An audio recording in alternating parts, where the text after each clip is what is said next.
Antes da gente começar o vídeo de fato, olha essa montagem aí, rapaziada. Apesar de tudo, o Cruzeiro segue reinando em Minas, pelo menos em questão de títulos. E até Deus sabe.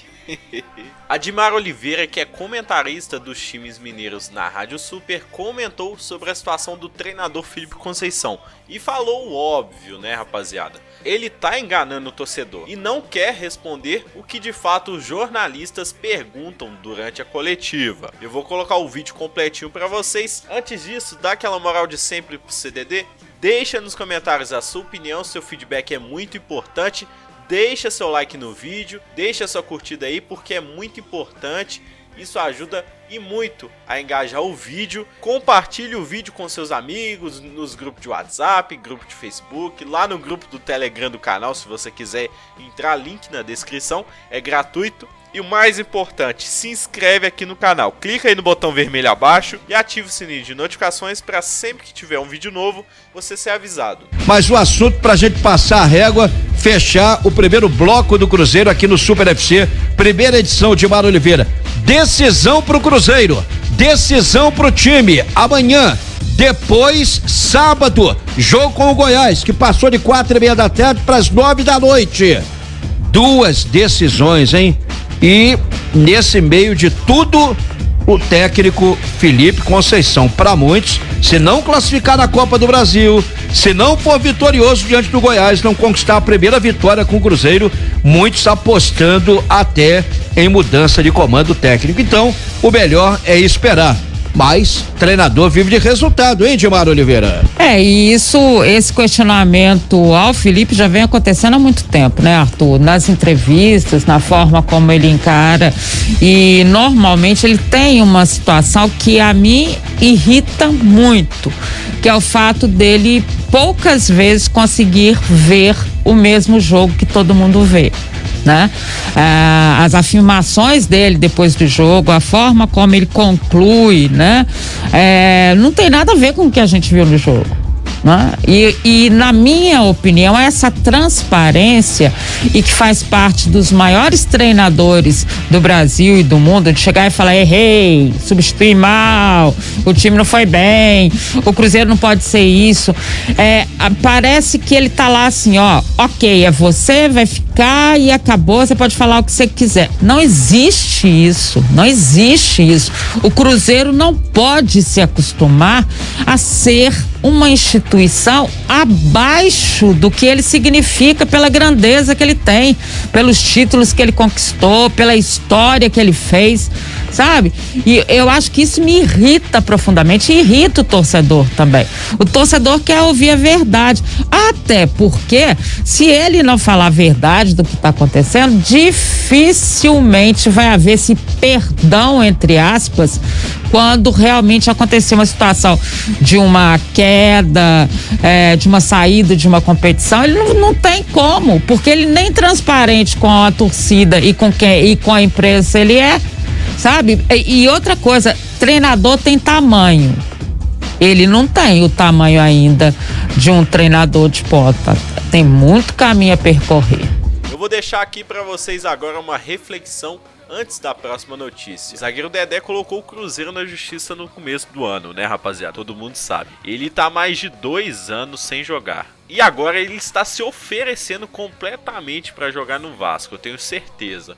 Ele participou de uma live ontem no canal do Vasco, em celebração aos 10 anos do título da Copa do Brasil da equipe de São Januário. E não duvide do zagueiro Dedé ainda voltar a jogar nesse ano pelo Vasco e jogar contra o Cruzeiro, e também não duvide dele meter gol. Lei do ex é uma das leis que mais funciona aí no Brasil, e principalmente contra o Cruzeiro, né?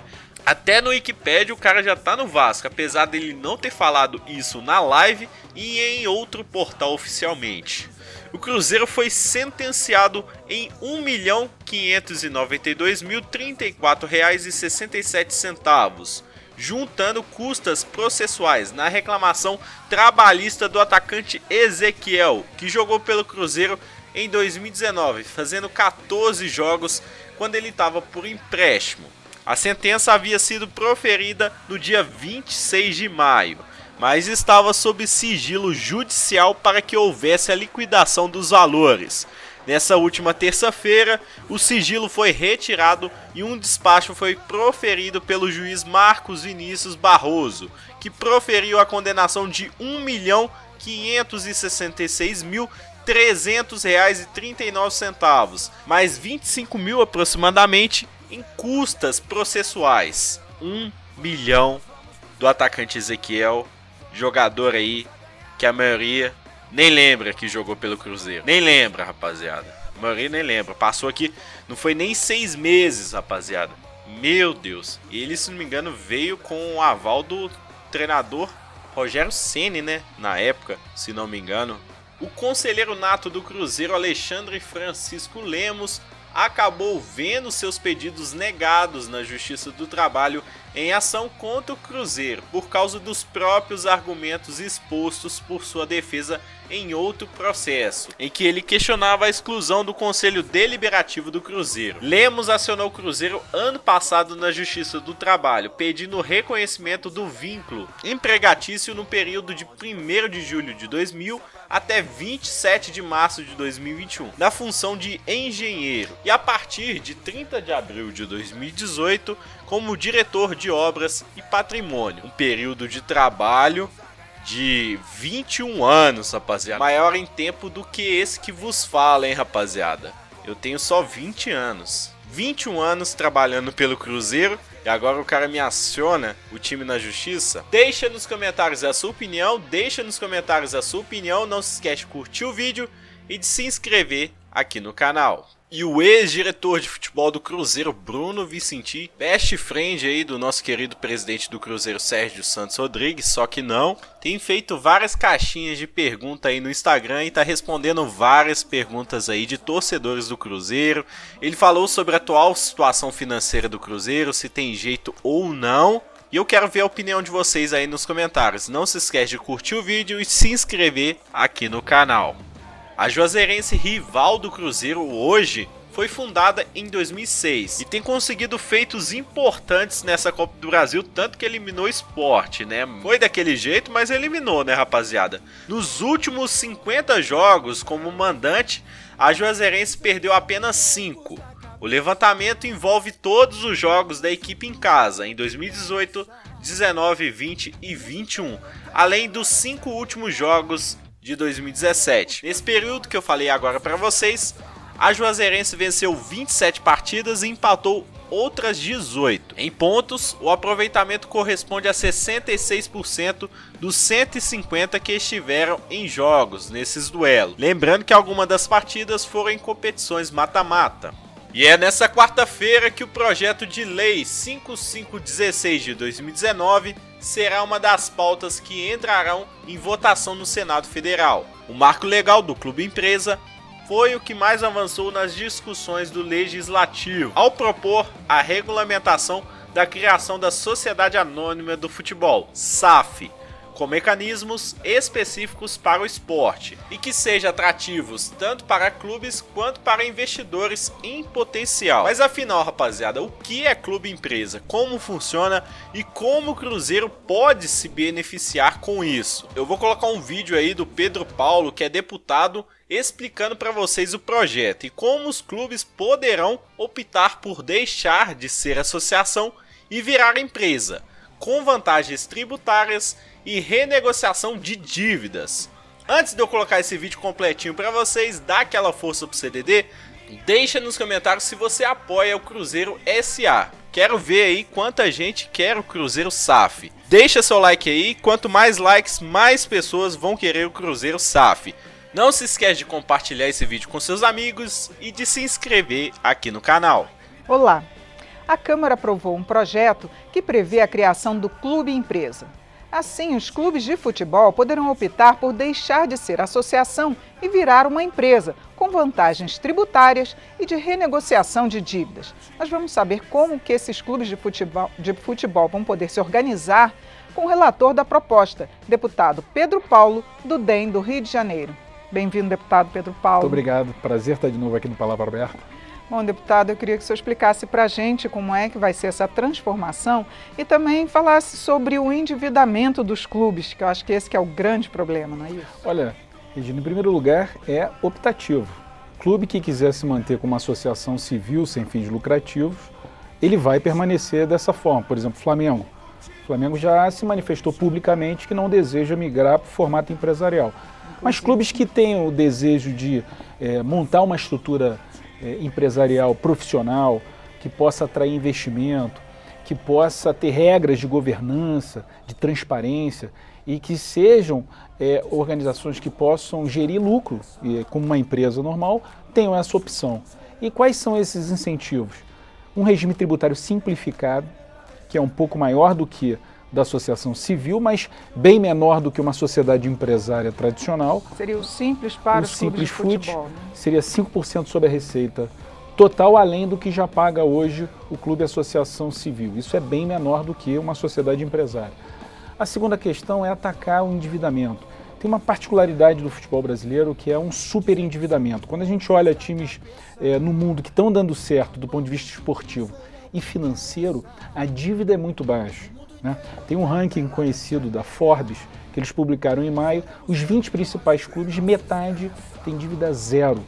E aqui no Brasil, os times têm dívidas enormes e acham que isso é uma coisa normal. Por exemplo, tem times, por exemplo, como o Botafogo, o Vasco, devem 750 milhões de reais de dívida. Então, o Corinthians, por exemplo, dobrou a sua dívida no último ano. Exato, estão com 4 meses de folha atrasada e a gente não pode achar isso normal, porque a origem disso também é por causa de um formato onde o dirigente não tem responsabilidade nenhuma, contrata técnico, jogador, sem olhar as contas, sem ter a responsabilidade com o patrimônio do clube, porque uma próxima eleição ele empurrou o problema com a barriga. Isso tudo muda quando nós permitimos uma organização profissional, que a empresa nasça do futebol e ela possa sobreviver. O que não acontece hoje com a alta carga tributária, o pesado endividamento, sufoca o caixa desses clubes e empresas que foram montados com a legislação atual, e para isso eu apresentei um substitutivo aprovado na Câmara para que esses incentivos possam nascer o clube empresa, sobreviver e gerar alegria para o povo brasileiro. Agora, seria um refis para esses clubes de futebol, nessa questão do endividamento? Não é um refis, porque refis os clubes já têm. O Profut, que foi aprovado aqui na Câmara em 2015, já refinanciou a dívida dos clubes em 20 anos. O que nós apresentamos no projeto de lei é o programa de quitação acelerada. Sabe aquela ligação que a gente recebe quando está com uma conta atrasada de uma cobradora e fala o seguinte: tem um desconto aqui para você resolver o seu problema e zerar a sua dívida. O que nós colocamos no projeto é exatamente isso. É o que a gente chama de quitação acelerada, descontos de juros e multas para que o clube, com o investimento estrangeiro, com a profissionalização no formato empresarial, possa quitar essa dívida em 1 ano, em um prazo rápido, para que ele, sem o peso da dívida, os encargos financeiros, ele possa ter caixa para comprar bons jogadores, bons técnicos e voltar a ter resultado esportivo.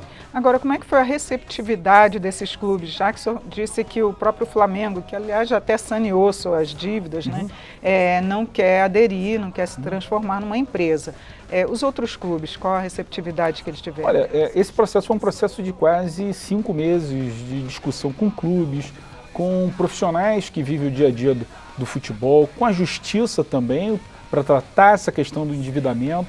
Eu fiz diversas reuniões no Tribunal Superior do Trabalho para que a gente pudesse ajustar alguns problemas que têm as diferentes leis que regem a contratação dos profissionais do futebol. No início os clubes estavam um pouco resistentes, né? Mas ao longo dessa discussão, do debate, do enriquecimento do projeto, ouvindo a opinião dos diversos participantes da cadeia produtiva e do dia a dia do futebol, o projeto enriqueceu e nós chegamos no plenário sem qualquer tipo de restrição de qualquer clube. E o fato também, Regina, que eu acho que é decisivo, é o seguinte: é opcional. Clube que não quer mudar permanece como está, mas a gente não pode privar os clubes que desejam mudar o seu formato de organização, que eles possam virar empresa com condições especiais. Agora, se eles não aderirem e depois continuarem endividados, como é que vai ser? Vai ter algum tipo de punição para esses clubes? Porque tem umas dívidas, por exemplo, previdenciárias altíssimas. Né? O total das dívidas dos clubes da Série A montam algo em torno de 700 bilhões. As dívidas com o fisco, com o governo, com a sociedade, algo em torno de 2,5 bilhões.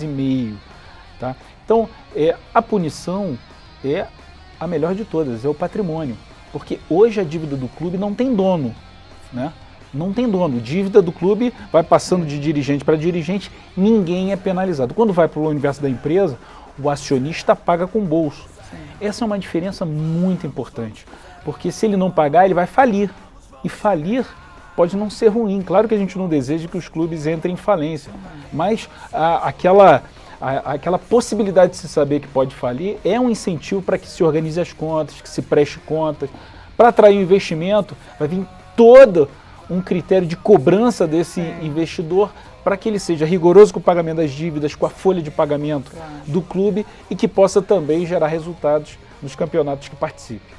Deputado, muito obrigada por seus esclarecimentos aqui no programa. Não se esquece de compartilhar esse vídeo com seus amigos e de se inscrever aqui no canal. Valeu, falou!